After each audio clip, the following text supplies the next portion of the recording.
नमस्कार। ग्वार की फसल कट कर तैयार है और अब किसानों के सामने सबसे बड़ा सवाल खड़ा है, इसे अभी बेच दिया जाए या फिर सही वक्त का इंतजार किया जाए। जी हाँ, यही वो सवाल है जो आज हर ग्वार किसान के मन में घूम रहा है। तो चलिए आज इसी पहेली को सुलझाने की कोशिश करते हैं। हम सब मिलकर बाजार की हर एक परत को खोलकर देखेंगे ताकि ये पता चल सके कि मेहनत का सबसे सही दाम आखिर कैसे मिलेगा। तो फिर देर किस बात की, शुरुआत करते हैं जमीनी हकीकत से। चलिए सबसे पहले मंडी का ताज़ा हाल जानते हैं। अगर आज यानी 11 मार्च 2026 के आसपास की बात करें तो नौहर और भादरा जैसी बड़ी मंडियों में भाव करीब 4,800 से 5,300 रुपए प्रति क्विंटल के बीच चल रहा है। जोधपुर, श्री गंगानगर, सब जगह लगभग यही हाल है। मतलब एक बात तो साफ है, पूरे राजस्थान में ग्वार का भाव फिलहाल 4,800 से 5,400 रुपए प्रति क्विंटल की एक रेंज में एक तरह से स्थिर बना हुआ है। अच्छा, ये तो हो गई आज की मंडी की बात। लेकिन असली कहानी, असली खेल इन नंबरों के कहीं ज्यादा बड़ा है। चलिए अब जरा मंडी से बाहर निकलकर पूरी दुनिया के बाजार पर एक नजर डालते हैं।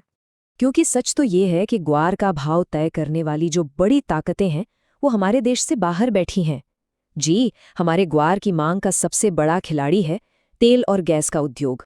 सोचिए, हजारों मील दूर अमेरिका और चीन में जमीन की गहराइयों से तेल और गैस निकालने के लिए एक खास तकनीक इस्तेमाल होती है जिसे फ्रैकिंग कहते हैं। और मजे की बात यह है कि इस पूरे काम में जो एक चीज सबसे ज्यादा जरूरी है वो है अपना ग्वार गम। और इसी जबरदस्त मांग का सीधा नतीजा ये है कि भारत से ग्वार का एक्सपोर्ट यानी निर्यात पिछले 6 सालों में सबसे ऊंचे लेवल पर पहुंच गया है। इसका मतलब एकदम साफ है, दुनिया को हमारे ग्वार की जरूरत पहले से कहीं ज्यादा है। तो अब सवाल ये उठता है कि आगे क्या होगा? क्या कीमतों में तेजी आने वाली है? इसे समझने के लिए हमें बाजार के कुछ बड़े संकेतों पर गौर करना होगा। ये 4 चीजें हैं जिन पर नजर रखनी है। पहला, दुनिया में कच्चे तेल का भाव। दूसरा, आने वाला मॉनसून कैसा रहेगा। तीसरा, विदेश से ऑर्डर कितने आ रहे हैं। और चौथा, सरकार की नीतियां क्या हैं। यही चारों मिलकर ग्वार के बाजार की दिशा तय करेंगे। जैसे सरकार के एक्सपोर्ट टारगेट को ही देख लीजिए। इस साल 5,500 टन ग्वारगम निर्यात करने का लक्ष्य रखा गया है, जो पिछले साल से पूरे 12% ज्यादा है। ये एक बहुत मजबूत और पॉजिटिव सिग्नल है जो बताता है कि इंटरनेशनल डिमांड बनी हुई है। लेकिन इन सब में एक चीज है जिस पर सबसे बड़ा सवालिया निशान लगा है, और वो है मानसून। क्योंकि मानसून कैसा रहेगा ये न सिर्फ ग्वार की पैदावार तय करेगा, बल्कि ये भी तय करेगा कि किसान कहीं दूसरी फसलों की तरफ तो नहीं मुड़ रहे।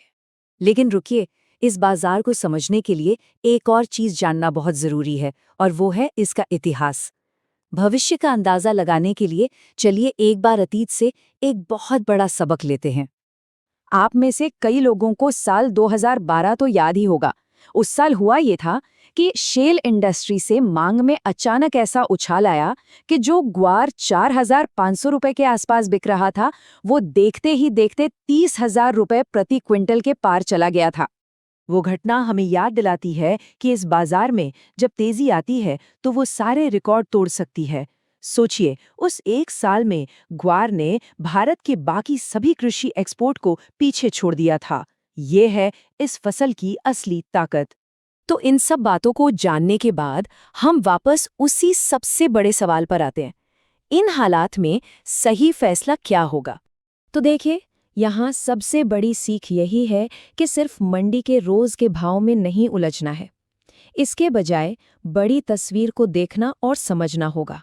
ध्यान इन चीजों पर रखना है। दुनिया में तेल की कीमतें किधर जा रही हैं, जुलाई में बुआई के आंकड़े क्या कहते हैं, और सबसे जरूरी, मंडियों में ग्वार की आवक यानी अराइवल कम हो रहा है या ज्यादा। यही ट्रेंड सही रास्ता दिखाएंगे।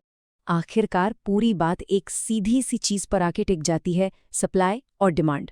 अगर मंडियों में माल कम आ रहा है और मांग मजबूत बनी हुई है तो जाहिर है भाव ऊपर जाने की पूरी उम्मीद की जा सकती है। तो फसल बेचने या रोकने का फैसला जल्दबाजी का नहीं, बल्कि बाजार के इन इशारों को ठीक से समझने का है। अब असली सवाल यही है, ये सारे संकेत मिलकर किस तरफ इशारा कर रहे हैं।